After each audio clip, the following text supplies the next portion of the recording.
MLA Rajinikanth ఇప్పుడు పోయిన సంవత్సరము జగిత్యాల జిల్లాల చేపనాలు 600 ఉన్నాయి చెప్పేసింది 700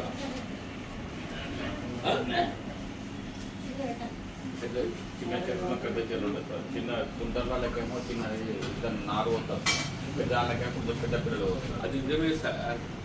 మనం 700 200 ఊసిందా 500 పెట్టి 500 పెట్టి దాన్ని కట్టిలా మీరు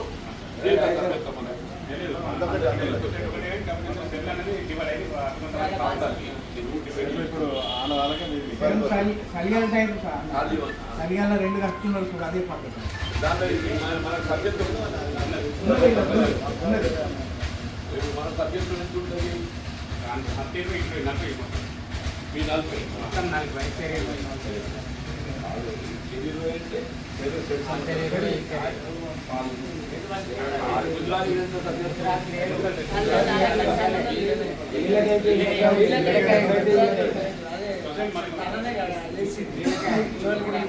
గుజరాత్ పెద్ద చెరువు వాళ్ళే పట్టుకుంటారు. అయిపోయింది.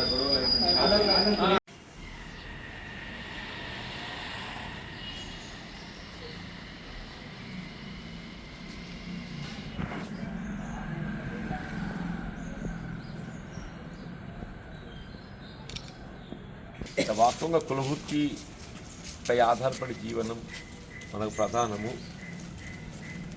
ఇలా గంగమ్మ తల్లి మీ ఆరాధ్య దైవం. ఇలా గంగమ్మ దేవాలయ నిర్మాణం ఒక అంశం. అట్లాగే ఏదైతుందో మనకు చేప పిల్లులు వాస్తవంగా ఏదైతుందో ఏ గ్రామ పరిధే కానీ ఆ గ్రామ పరిధిలో ఉండేటువంటి చెరువులు కుంటలు అన్నీ కూడా మత్స్యకారులకి చెందే విధంగా చట్టాన్ని రూపొందించడం. ముంపు గురయ్యేటువంటి యొక్క భూములు రైతులు ఎవరి అయినా కానీ ఏదైతుందో అందులో నీరున్నంత వరకు ఏదైతుందో మత్స్యకారులకి అనుకుంటుంది. నీరున్నంత వరకు చేప పెంపుపై కూడా ఏదైతుందో మత్స్యకారులకి అనుకుంటుంది. అట్లాగే ఏదైతుందో వాళ్ళకు ఈ చేప విత్తనం కూడా ప్రధానమని చెప్పండి. ఆ చేప విత్తనము సరైన సమయం లోపల మనకు అందుబాటులోకి రాకపోవడంతో మనం ఆశించిన మేరకు వృద్ధి చెందడం లేదు. అంటే వాస్తవంగా మనం జూన్ జూలైలో చేప విత్తనం పోసుకోవాలి మొదటి వర్షాల. ఇప్పుడేమి ప్రభుత్వం పోసేది నవంబర్ డిసెంబర్లో పోస్తుంది. ఆ నవంబర్ డిసెంబర్లో వచ్చేవరకల్లా ఏదైతుందో జాప్యం ఒకటవుతున్నది. రెండవది మొన్న జగిత్యాల జిల్లా చూస్తే దాదాపు 700 చెరువులు ఉంటే కేవలం 250 చెరువులకు మాత్రమే పోసింది. ఆల్మోస్ట్ ఇంకా 70% ఆఫ్ ట్యాంక్స్కి ఏదైతుందో చేప నారు పోయలేకపోయింది.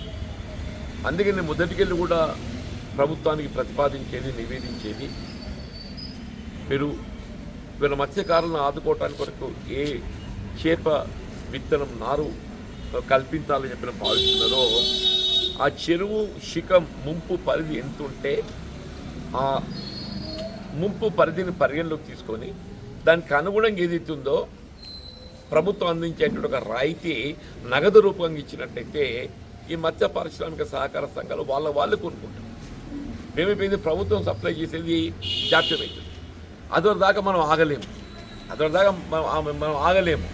మనం ముందే జూన్ జూలైలోనే చేపనారు కొనుకొచ్చుకొని పోసుకుంటాం. తర్వాత వాళ్ళు అక్టోబర్ నవంబర్లో పోసేది ఏదైతున్నదో అది వృద్ధి కాదు. కాబట్టి ఏదైతే మీరు ఇచ్చేది నగదు రూపంగా ఇచ్చినట్టయితే అది మత్స్యకారులకు వినియోగకరంగా ఉంటుంది. ఇప్పుడు ఏంటి, మీరు టెండర్ పెట్టాలి, దాని కాంట్రాక్టర్ లబ్ధి చూసుకోవాలి, మధ్య దళారులు ఉంటారు, వాని లబ్ధి చూసుకోవాలి. అక్కడికి వెళ్ళి ఇక్కడికి వచ్చేవరకల్లా దానిలో ఎన్ని తూట్లు పడతాయో మనకు తెలియదు ఏమున్నదే.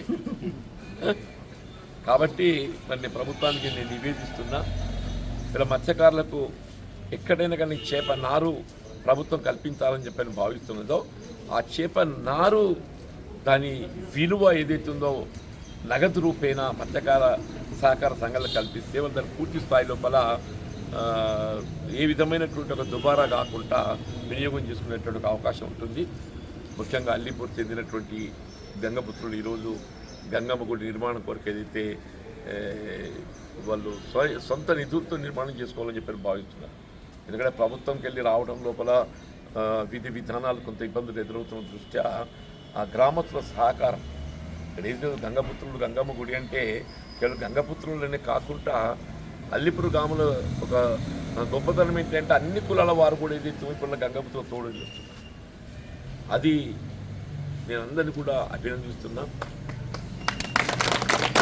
నేను కూడా ఏదైతే ఉందో నాకు మీతో ఉన్న అనుబంధం దృష్ట్యా నాతో చేతులైన కాడికి మీరు ఆ బిల్డింగ్ స్లాబ్ వేయడానికి అవసరమయ్యేటటువంటి ఒక మెటీరియల్ కానీ ఏది ఉన్నా కానీ నేను సహకారం చేస్తానని చెప్పాను కూడా మనం.